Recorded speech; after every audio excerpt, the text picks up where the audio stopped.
দেখো বন্ধুরা, আজকের বৃষ্টির দিনে মেঘলা ওয়েদারে আমাদের শনিবারের নিরামিষ মেনু কি হয়েছে। ভাত,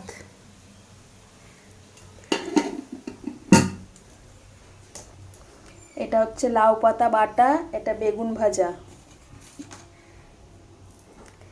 এটা লাউ শাকের পোস্ত আলু দিয়ে, এটা হয়েছে লাবড়ার তরকারি, এইটা হয়েছে মুগের ডাল, লাউ ডাঁটা দিয়েছে, লাউ আর লাউ।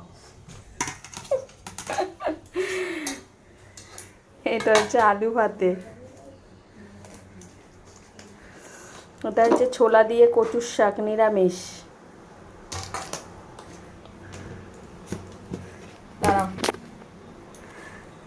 আর এইটা হচ্ছে ব্যাট পাঁপড়। আজকে আমাদের চাটনি হয়নি, নিরামিষে। কালকে চাটনি ছিল, আঁশ হয়ে গেছে। আজকের মতো এইটুকুই, টাটা। আর জোরে জোরে কথা বলতে পারলাম না, আমার বাবা বেশি কথা বলে দেবে আবার নালে।